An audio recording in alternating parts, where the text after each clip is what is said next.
Good morning people, it's Monday about 2 o'clock and today it's workshop turns paint shop. I've cracked on with getting the welder ready. I've just a few more little bits of masking to do and that'll be ready for painting. And I've cracked on with the Jones and Shipman and got that ready for painting, or at least most of it. Excuse me. Still coughing well. There we go.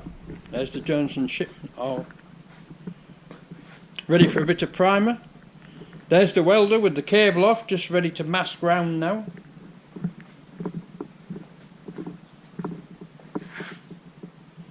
So I'm going to start masking. I'm going to just make a little plate to go in there to block that up. And I'm going to I've decided to take those off and just put bolts through to match the back. So I'll take those off. If anybody wants to lift it on a crane, they can lift it on there. That's easily strong enough to lift on.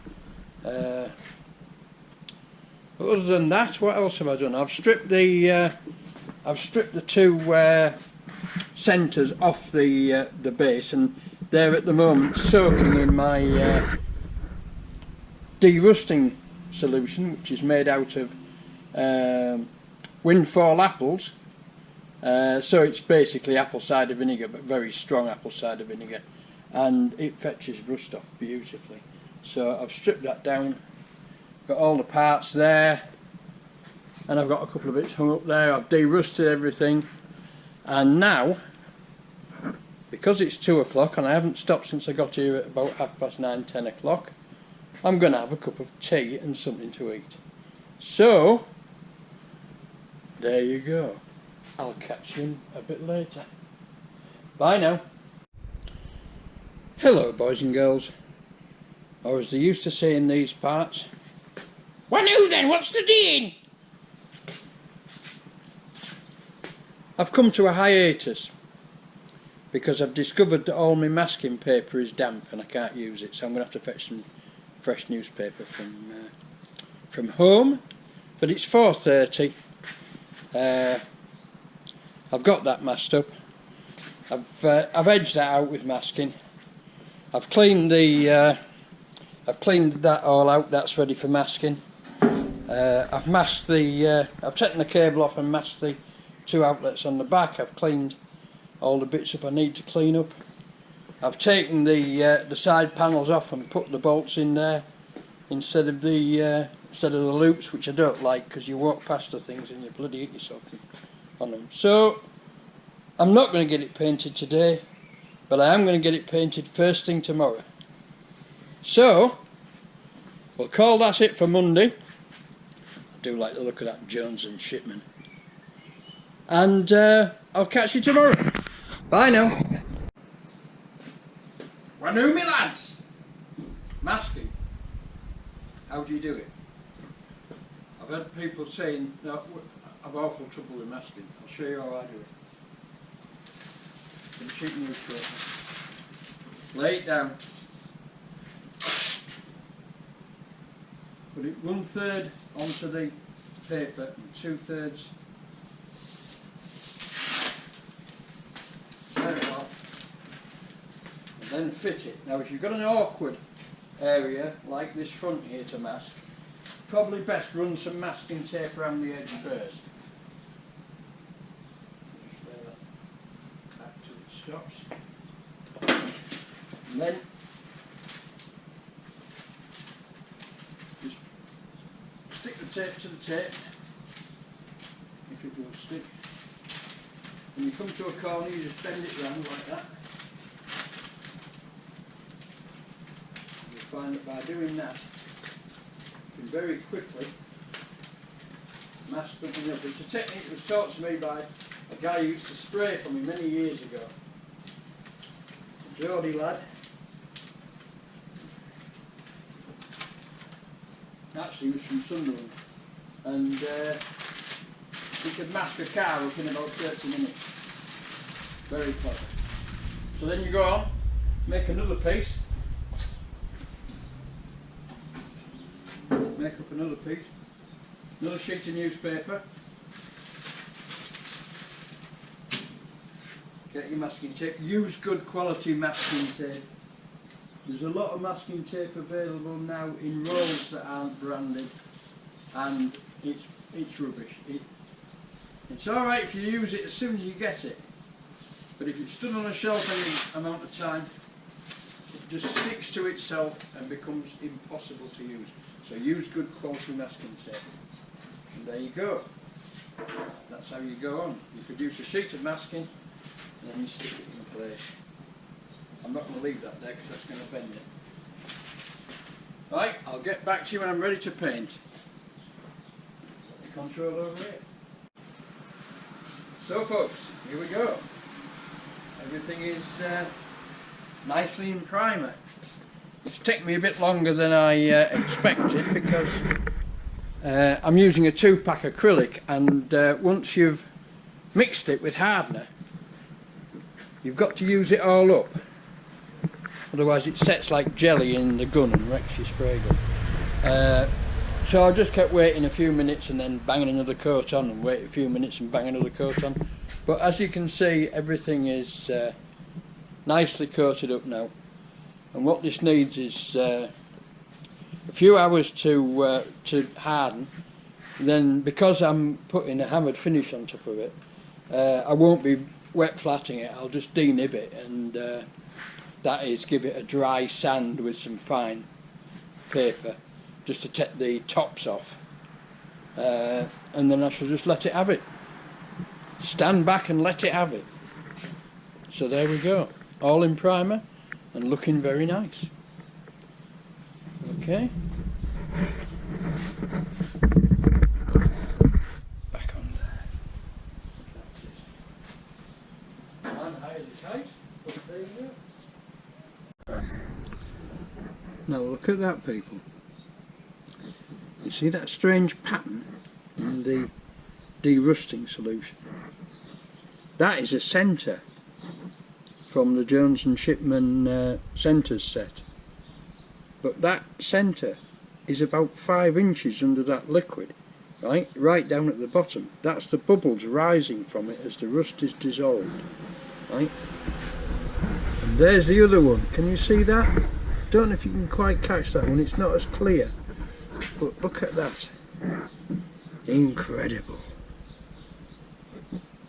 The perfect outline of a 60-degree centre of bubbles rising up through the liquid. Okay, just a little aside there. Bye for now. Hi folks, we're ready to paint. I've already put the dust coat on, and I've put the I've painted all the inside of this. I've painted the final coat on there, so I'm ready for the final coat on the welder itself. So here we go.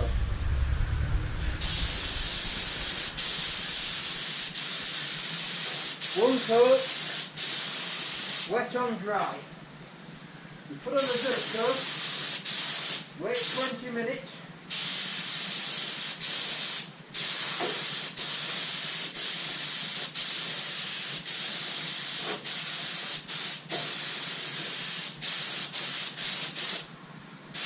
Put one wet coat on, and that's it.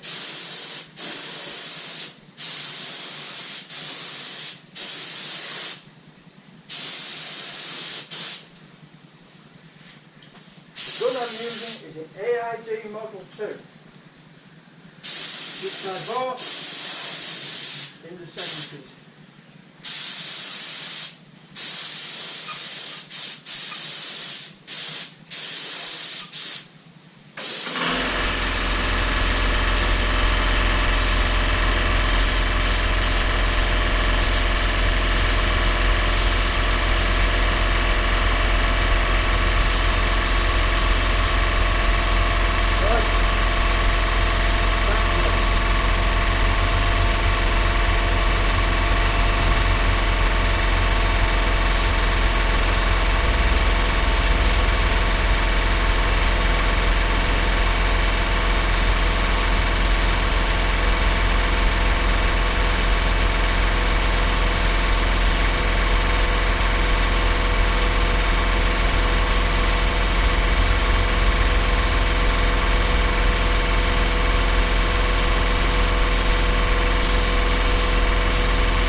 inside done.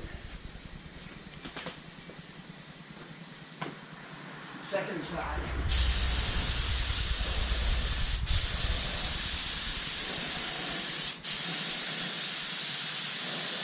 This gun isn't opened out as wide as it should be.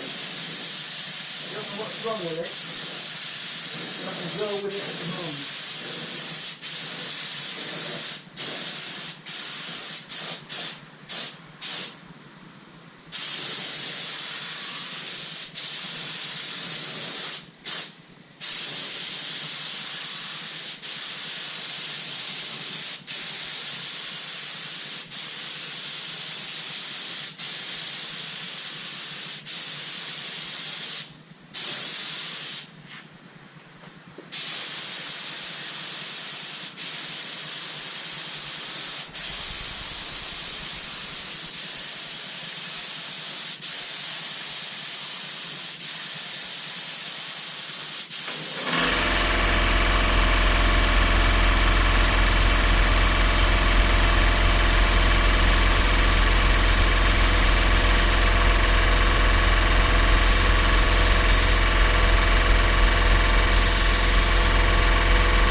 That's it. We've got it all. Then go around another end of it.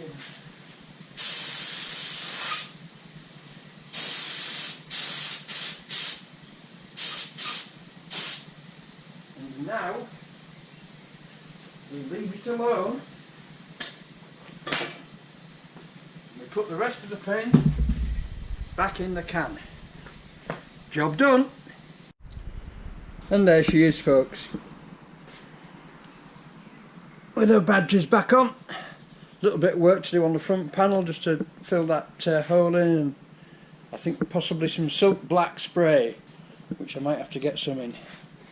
But I've got the cable back on and all the badges back on back there, and I've just been experimenting with a white lettering pen, but I don't know if it's going to show up well enough or not. Maybe a couple of layers will.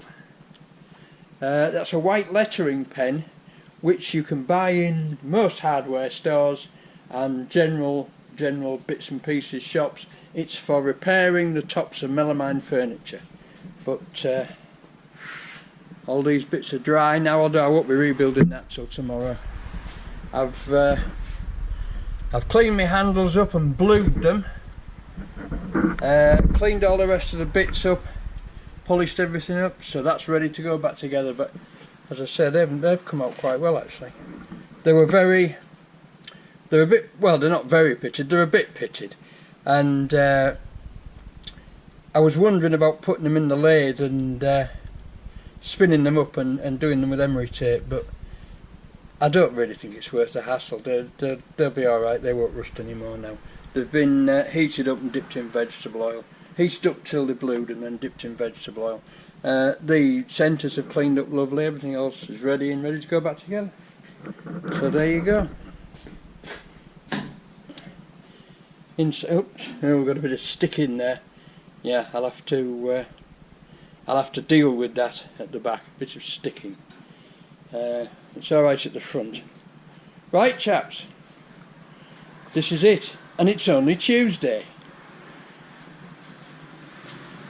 So we have more to do. Catch you later. So here we are, folks. Close of play Wednesday, and as far as I can see it's all finished. There's just a little bit of oh, I've got the woods to cut for in the bottle shell, and I want some silk black spray for that front panel. I've put a little insulated bush on there, so I'm just going to spray the bottom of that panel silk black now, and I'm going to lift that up with a bit of double-sided tape until it's flush, and then I'll just spray that silk black as well. I might replace these labels as well because they're not very, I mean that one's reasonably alright, but just maybe clean it up a bit and make it look a bit smarter. But I think you'll agree, it looks really nice, and I'm very pleased with that paint. That's Manor Finish from Coventry. Manor Finishes from Coventry, hammered green. It's very nice, and it's come out nice on this as well. I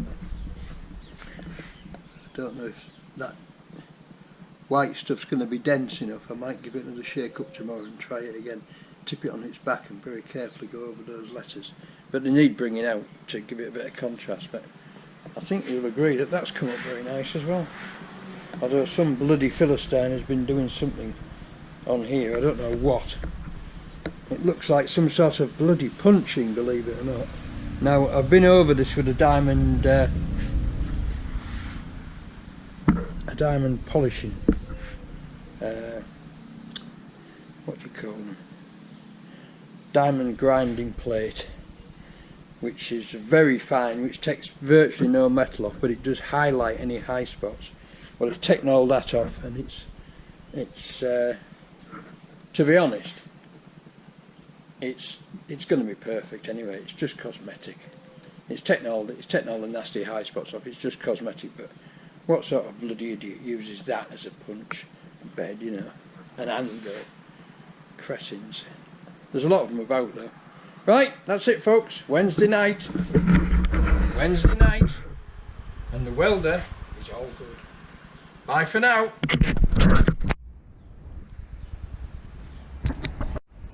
Good morning, people. It's Friday.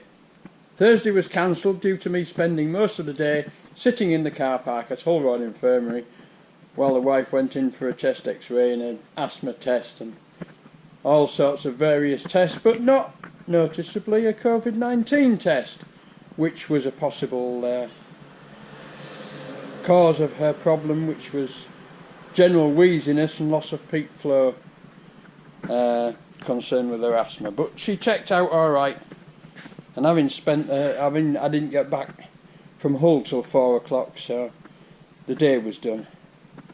But there's the Socome MiG with its badges back on. I've just got a little bit more work to do to the front panel and a bit of silk black spray, and that will be done.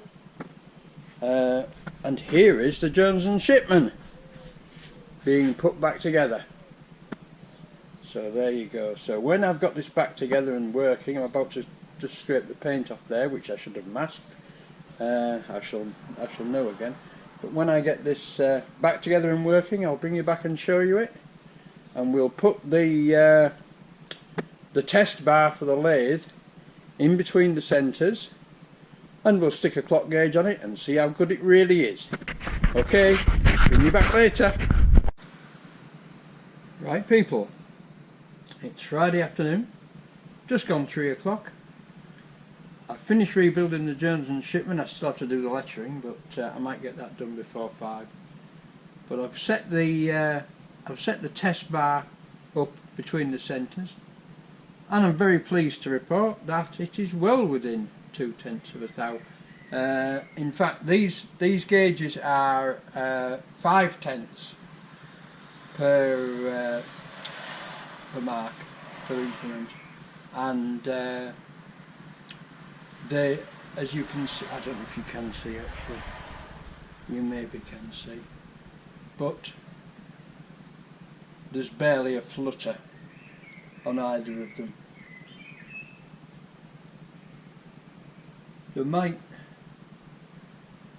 there might be about 1.5 tenths at this end. Right. To my shock, actually, I haven't got a 1/10 indicator. The one I thought that was a 1/10 indicator wasn't. So there we go. But I'm happy with that. That's absolutely fine. Of course, the next battle will be to get the bush, which goes into the spindle on the Colchester, to get the bush cleaned and the spindle bore cleaned and the taper in, and then to set this into the tapered bush and see if we've actually if it's actually square in the spindle. But now I know the error on this end, I won't be chasing my tail trying to get rid of a little tiny error when the error is actually on the bar. So now I know the parameters we're working to, it'll make it a lot easier. But there we are, the Jones and Shipman looks very nice and works very well. So let me just come around the other side. I can just take these off.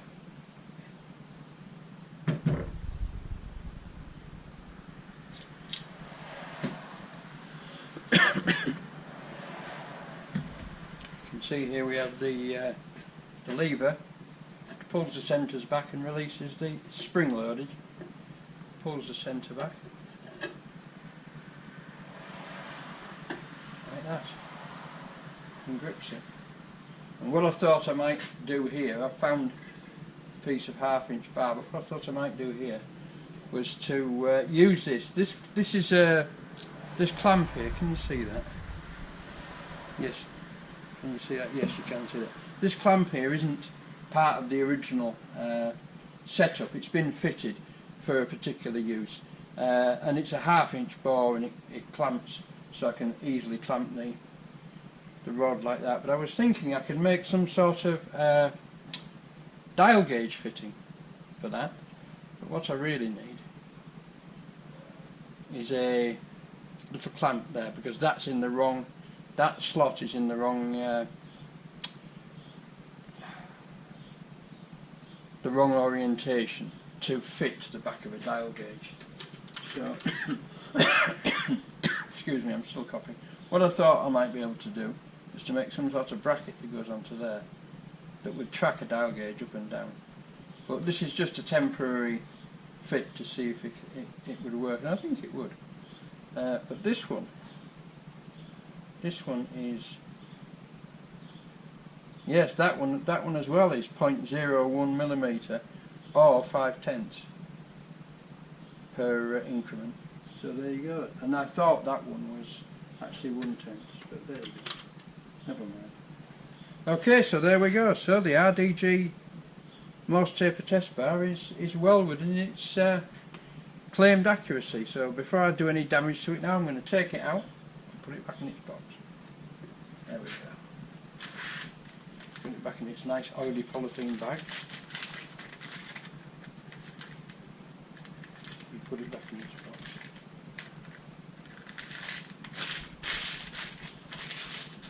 We've just had a massive rainstorm about an hour ago, and boy did it come down for about 10 minutes. And just before it happened,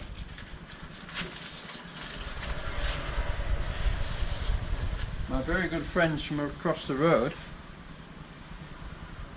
have sorted me out some plunder, because they've got a skip across there and they're sorting out all the stuff they don't want.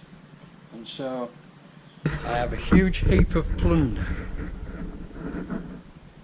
which involves chainsaws of dubious quality, lots and lots of roofing fabric, roofing membrane, box section steel, some gutter fittings, a stainless steel flue piece which I may be able to put into immediate use, some nice sash cramps, My bending springs that have been across there for ages have come back. A saw. A machete. In a case with a sharpening file. But the stars of the show,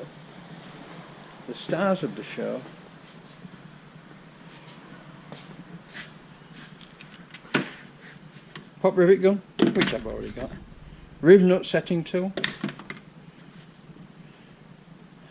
nice little torque wrench, nice little British made torque wrench, which goes up to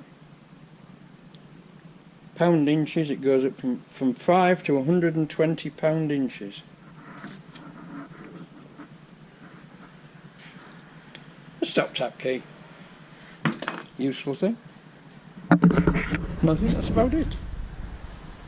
Oh, a hose pipe on a drum, some copper pipe, some lead.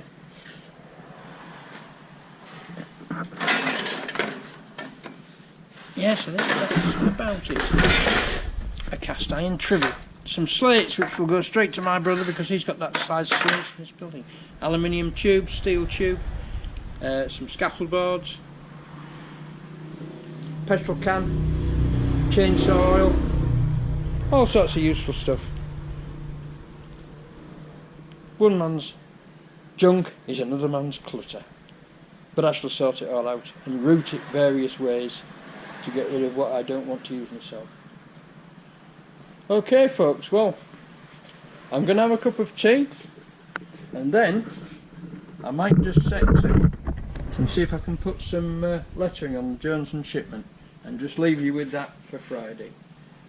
Okay, catch you later. There it is folks.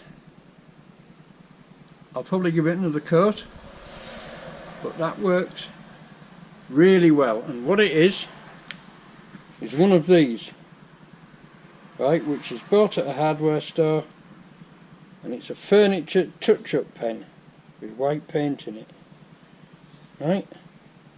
Very cheap, very good for doing that lettering. Right, well, I'm just having my cup of tea. It's just gone 4 o'clock and I'm going to call that it for this week. I think we've had quite a good week this week.